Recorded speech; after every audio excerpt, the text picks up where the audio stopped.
solamente ya despertó, sino que sus hijos son instruidos. Qué lindo. Adelante, Rubén Rodríguez Quintero.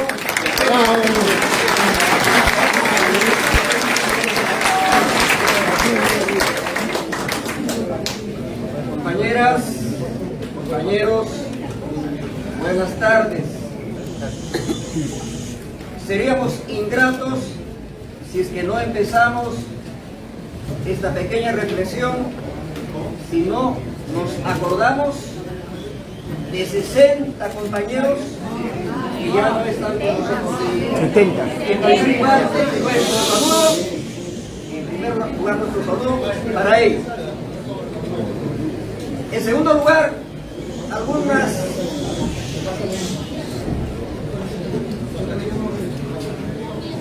anécdotas tal vez personales, pero que tienen que ver con la historia a veces de cada uno. En la década de 1960 yo estudiaba secundaria, primero en la Gran Unidad Escolar San Miguel de Piura y luego en el Colegio Nacional de San José de Chiclayo. Estando en tercer año de secundaria, tomé conocimiento que un joven poeta que había ganado el premio del poeta joven del Perú en un concurso en la Universidad de San Marcos había muerto en las aguas del río Madre de Dios en Puerto Maldonado.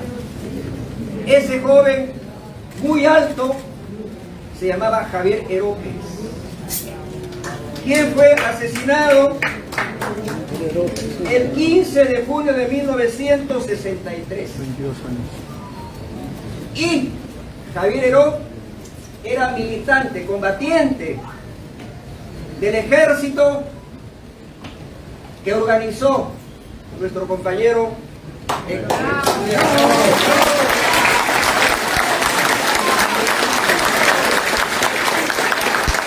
Este ejército se llamó el ELN, Ejército de Liberación Nacional. Pero ¿por qué he mencionado o recordado a Javier Heró y de paso está vivo felizmente Héctor Beca?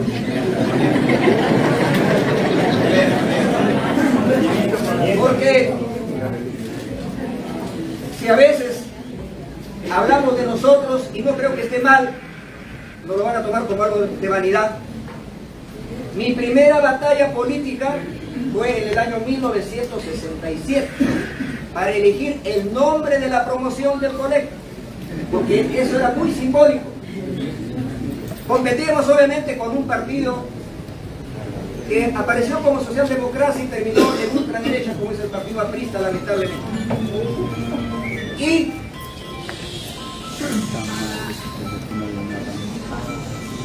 paga 50.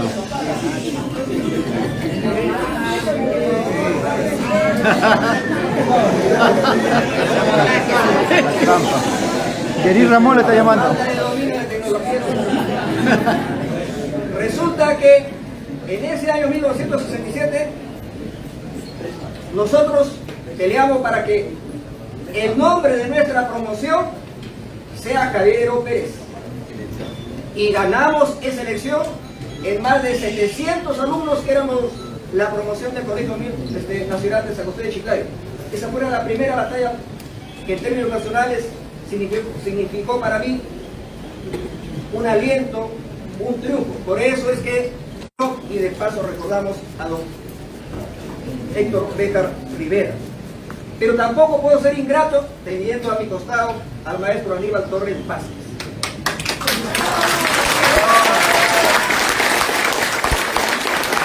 Bueno, yo he transitado por la política, he sido presidente de la Federación de Estudiantes del Perú y la oficina de la FEP estaba en el primer piso de la Facultad de Economía de San Marcos. Y también yo, aunque no era sanmarquino, he vivido en la vivienda de la Universidad Nacional Mayor de San Marcos. Por esa generosidad que hay de esta cuatricentenaria casa de estudios, la Universidad Mayor de San Marcos. Pero yo fui regidor en Chiclayo, fui diputado nacional del 85 al 90, y no, por azar en el destino, en el año 96 terminé de vocal superior en la Corte de Lambayeque. Pasados mis 10 años y haciendo el curso de ascenso en la Academia de la Magistratura, postulé para ser juez de la Corte Suprema, el nivel más alto de la judicatura peruana. Y en el año 2007 me convertí en vocal de la Corte Suprema de Justicia de la República. ¿Pero por qué les cuento eso? Porque quien fue parte de mi jurado, es decir, del organismo que me nombró a mí juez supremo, fue don Aníbal Torres.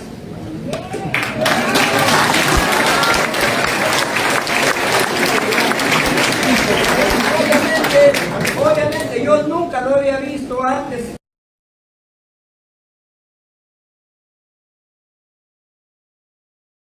No había sido su alumno.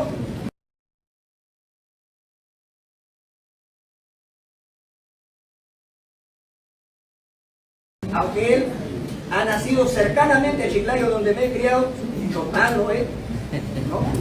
Entonces,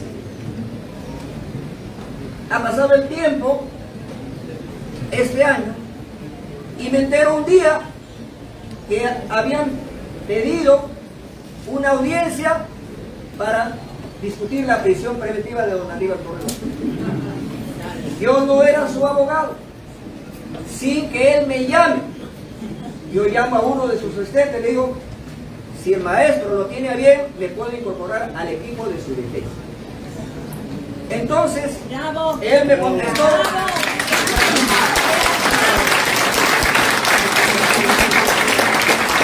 Él me dijo que con todo gusto y me incorporé a la defensa y fueron 2 días. El primero, donde se pidió la suspensión de la audiencia para el día siguiente, y ahí dimos una batalla, obviamente jurídica, para demostrar que no había ninguno de los presupuestos de la prisión preventiva para Aníbal Torres Vázquez. Y logramos evitar que nuestro maestro Aníbal vaya a la cárcel.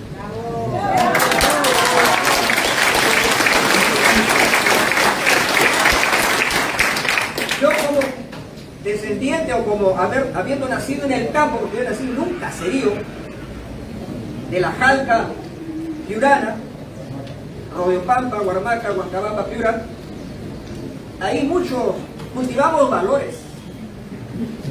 Uno de ellos la gratitud. Y que la gratitud es una deuda que se tiene que pagar, no de plata, no monetaria, sino una deuda de corazón, de sentimiento. Entonces yo consideraba una deuda de gratitud con don Aníbal, que en algún momento, de repente, la necesitaba y le di mi mano fraterna a quien considero mi maestro. Por eso es que me convertí en su abogado de la noche a la mañana, más que por gratitud. Por eso.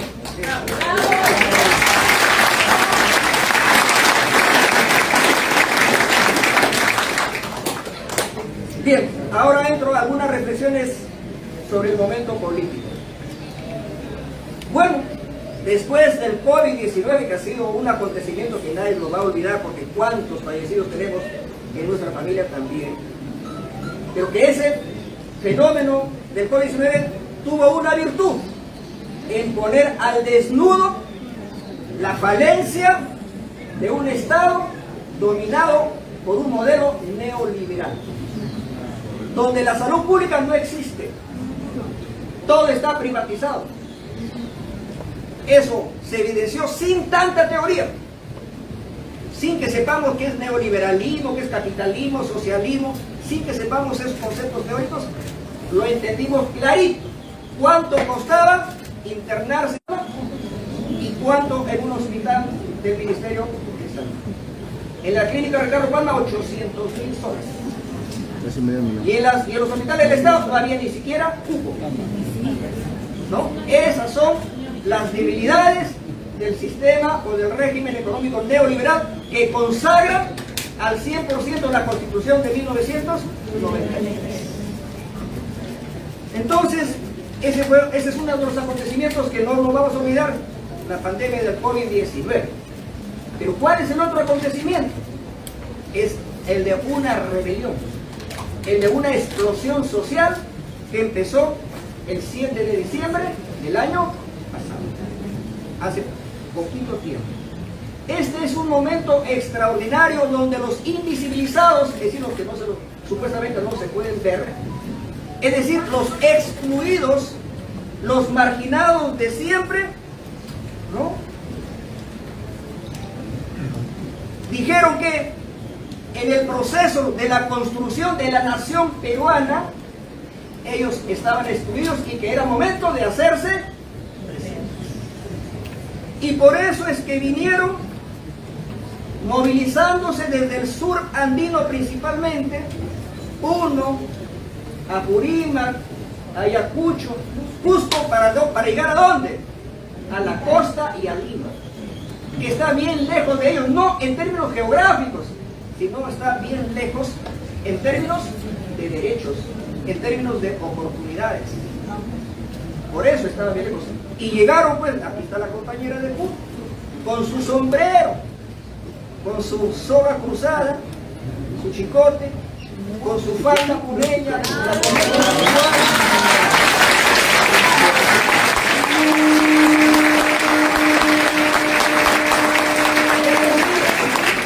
es decir, llegaron con su sombrero, con su vestimenta, con sus costumbres, para decirles sobre el existimos. Pero esos que vinieron a Lima y dijeron que existimos, tienen un nombre, pues, antropológicamente hablando, sociológicamente hablando. Eso se llama, son naciones, son nacionalidades, son etnias. Que la derecha, que la cultura oficial no los reconoce, no los menciona. Entonces estamos hablando que llegaron al Perú la nación quechua, perdón, llegaron a Lima la nación aymara, los chancas de Apurímac, los huancas de Huancayo, si es que se movilizaran bien, o de repente los muchi de Lambayeque, todas las más de 50 nacionalidades o naciones que tenemos en él. Entonces, es así cuando ellos se hacen presentes para tratar de entender que ellos también tienen que entrar en la lucha por el poder. Porque si ellos no participan en la lucha por el poder, ellos van a estar siempre marginados, siempre van a estar excluidos. Y eso es lo que han entendido en esta lucha. Y por eso es que ha comenzado a cobrar vigencia una consigna. Si estamos en contra de este Estado excluyente uninacional, hay que forjar un Estado plurinacional, pluricultural, pluriétnico, multicultural, multilingüístico. Ese Estado se llama Estado plurinacional. Solo si entendemos lo que es un Estado plurinacional, donde todas las naciones excluidas históricamente del país forman parte del Estado en todos sus niveles, desde el gobierno municipal, el regional y el nacional, y en todos los poderes del Estado, en todos los poderes del Estado, en el judicial, en el legislativo y en el ejecutivo, deben estar presentes ellos también, porque si no, ¿quiénes los representan? ¿Intermediarios que aparecen solamente para buscar votos? No, ellos tienen que estar directamente representados, y eso solamente lo pueden conseguir en el contexto de un Estado plurinacional. Solo ahí podemos entender una cosa. Présteme su bandera, compañero. Así es nuestra bandera milenaria. Sin reemplazar la bandera roja y blanca, aunque ahora está de luto, sin reemplazarla, ahí entenderán los peruanos qué significa esta bandera. Entenderán que es la huifala.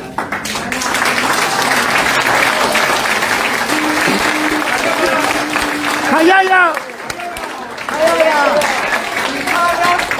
Huifala a la que le cantaba José María, nuestro taita, nuestro padre, a quien lo recordaremos si conquistamos la Asamblea Constituyente. Él será nuestro principal homenajeado. Vamos a conquistar. Pero ¿qué dice la derecha de esta huifala? ¿Qué ha dicho un que es un mantel de chifa? Un mantel de chifa, y luego ha dicho que es un trapeador a cuadritos. Un trapeador a cuadritos, es decir, para barrer la basura. Eso es lo que dice la derecha de esta huifala.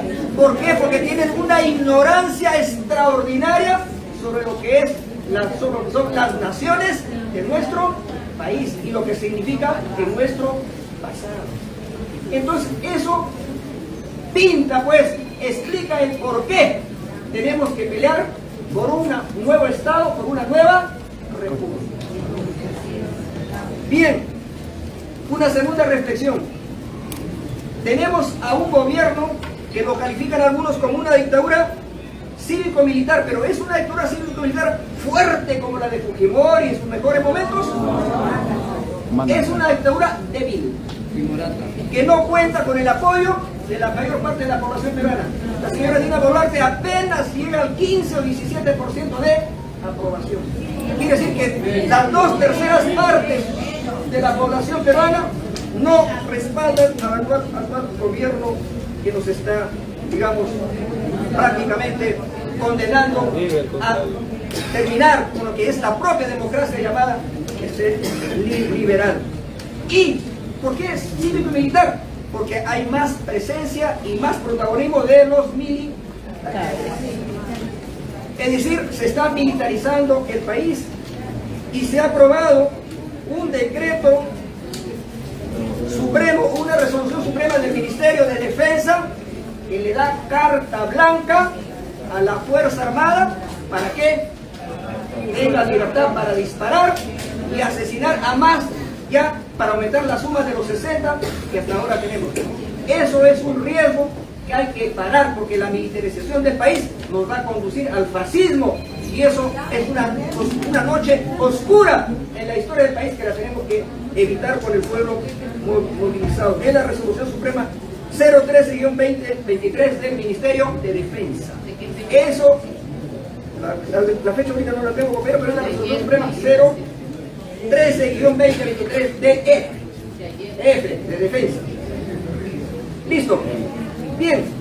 Por otro lado, compañeros, ¿quiénes son los que actualmente o en los últimos días han salido desde sus pueblos a luchar?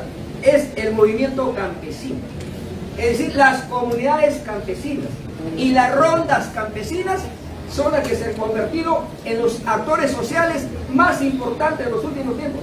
Es decir, no ha sido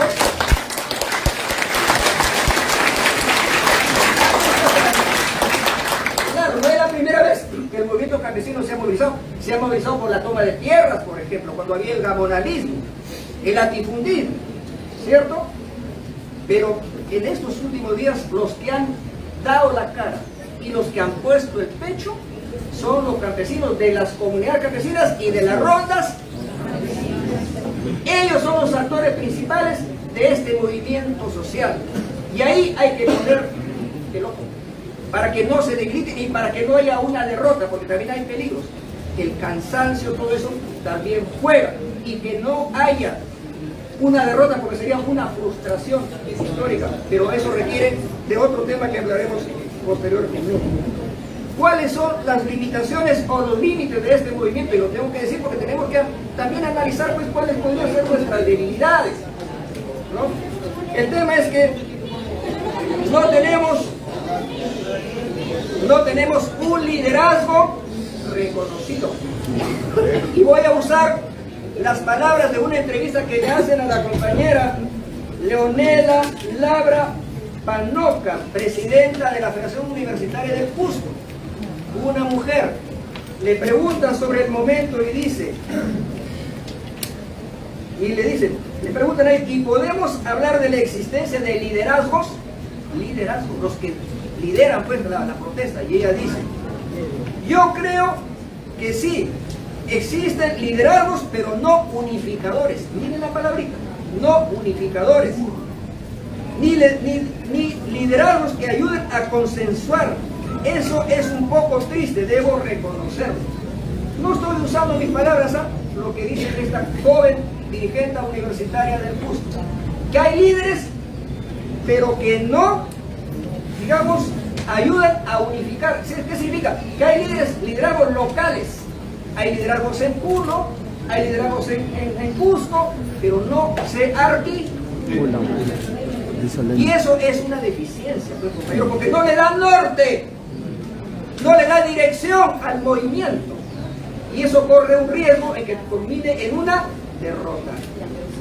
Entonces, ¿cuál es una suerte de solución para este problema? En que hay que ir a construir dirección, liderazgo para todo el movimiento. Claro, tenemos liderazgo, por ejemplo, en los obreros, la CGTP, la Confederación General de Trabajadores del Perú. Tenemos liderazgos, esa es la dirección de la CGTP. De huelgas. Es un liderazgo de los obreros. Hay liderazgos de otros gremios, pero hay que construir liderazgos que puedan agrupar a todos, porque si no se construyen esos liderazgos a nivel local, a nivel regional y a nivel nacional, estamos sin cabeza, pues, compañeros y compañeras. Tenemos brazos, piernas, nos movemos, pero no hay dirección. Y si no hay dirección, no se garantiza una salida política triunfante a toda esta lucha. Y bueno, ¿qué más hay que construir? En toda lucha hay dos bandos. Pero si se quiere poner fin a esa lucha para que gane uno u otro, o de repente empate, porque ahorita no sé si ganó la derecha o ganó la izquierda, es una pregunta muy efímera, ¿no? Muy gaseosa. Entonces tenemos que hablar quiénes se van a sentar pues, en una mesa a dialogar. Tienen que sentarse los representantes del pueblo movilizado con los que están ahorita en los poderes del Estado. Pero para sentarse ahí no se van a ir, pues, digamos, para que sea una emboscada y simplemente les impongan los puntos de vista de quienes están en el poder. Se necesita un poco de gente que haga de intermediario, por decirlo en términos más criollos, un poco como de padrinos. Se necesita un poco como de padrinos. Pues bien, ¿quiénes deberían ser, en mi opinión, esa suerte de padrinos? Los interlocutores. Eso se llama interlocutor. Yo no lo estoy inventando tampoco. Ha aparecido un manifiesto por el Perú que lo suscriben la Asamblea Nacional de Gobiernos Regionales, que creo yo que aunque tengan distintos puntos de vista, tienen legitimidad porque han sido recién elegidos y recién están haciendo uso del gobierno. Entonces ellos pueden ser, digamos, interlocutores para poder armar, digamos, un diálogo entre los que están levantados, movilizándose con quienes están en los poderes del Estado, es decir, con el poder legislativo y con el poder ejecutivo. ¿Y quién más ha firmado este comunicado? La AUNAP. Por eso les digo, a algunos les llama la atención la CGTP, pero hay otros interlocutores que van apareciendo en el camino, pues. En este caso, ¿quién es la AUNAP? Es la Asociación de Universidades Nacionales del Perú. Entonces, si tenemos la Asamblea Nacional de Gobiernos Regionales, más la Asociación de Universidades Nacionales del Perú, y si incorporamos ahí a todas las iglesias, podrían... Página roja. No me confundan. A ver, compañeros, no hay que confundir a las élites de las iglesias con su nivel de organización. Hay una iglesia progresista, claro que hay una iglesia progresista. ¿Por qué nos va a dar miedo? Ellos también podrían entrar como intermediarios. Es una opinión. Es una opinión. Entonces, pero lo que yo estoy diciendo es que alguien tiene que hablar, pues. Tiene que haber interlocutores. Entonces, ¿para qué tiene que haber este diálogo? Para que se pueda exigir, pues, lo que se está levantando. Adelanto de elecciones, convocatoria de asamblea constituyente, todo eso se tiene que la forma de cómo decirlo, pues los discutirán ahí, que ya se vayan todos, eso sí es un tema de términos que se pondrán a discutir ahí. ¿Quiénes? Los que están representando a los pueblos movilizados. Porque si no se hace eso, ¿qué está pasando? Yo percibo que hay un acuerdo tácito entre el Ejecutivo y el Legislativo para quedarse hasta el 2005. Entonces, si hay ese acuerdo tácito para quedarse hasta el 2005, ¿cómo romper ese acuerdo? Llegando pues a acuerdos, ya no entre ellos, sino con nosotros, sobre todo con el pueblo movilizado. Entonces, Ya no los voy a cansar, ya me dicen que hay 2 minutos de tiempo. ¿Qué me faltaría mencionar? Que hay que persistir en la lucha por conquistar el momento constituyente. Porque la Constitución del 93 es una Constitución bastarda. Es una hija ilegítima, porque no es hija del pueblo, no es hija de un acuerdo social, de un pacto social, como fue la Constitución del 70. Y la Constitución del 79 sí hubo acuerdo social, un pacto social. ¿Por qué?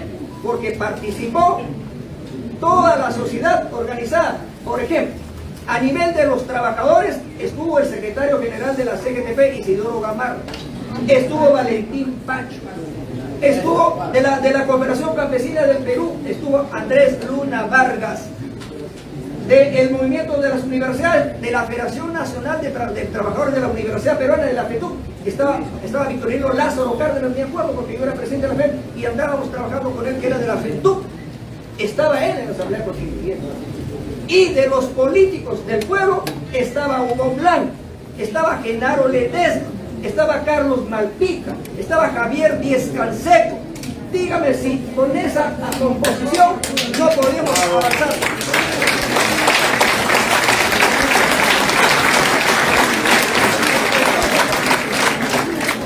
Entonces tenemos que trabajar por conquistar el momento constituyente, y para conquistar lo que desde mi punto de vista debe ser una asamblea constituyente plurinacional, donde estén representados también las naciones y los pueblos originarios del Perú, ecologista, porque el problema principal que afronta ahora la humanidad es la propia existencia de ese planeta que se llama Tierra, que es nuestra casa común, donde vivimos todos y que está amenazada por su propia subsistencia. Si de aquí en poco tiempo la temperatura de la Tierra aumenta en 2,7 grados, es como si nuestra temperatura corporal aumentara a 40 grados, estamos con delirio febril y estamos enfermos. Eso pasará con la Tierra. ¿Y qué significará el delirio febril de la Tierra con una temperatura de 2 grados más? Sequías,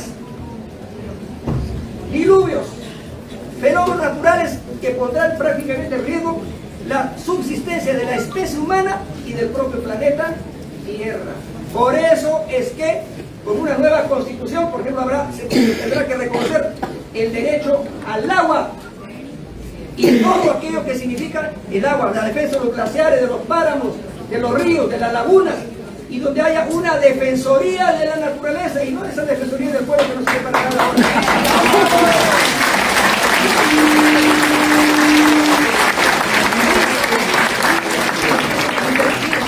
Y la tercera característica de esa asamblea tendrá que ser paritaria. El cielo tiene 2 mitades. La mitad más bonita son las mujeres y la otra mitad son los varones.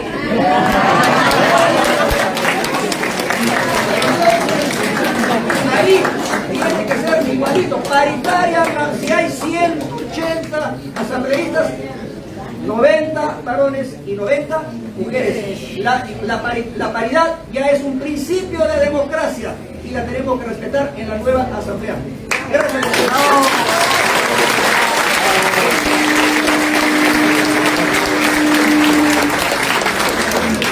La ley nos ha propuesto que debemos forjar un Estado plurinacional.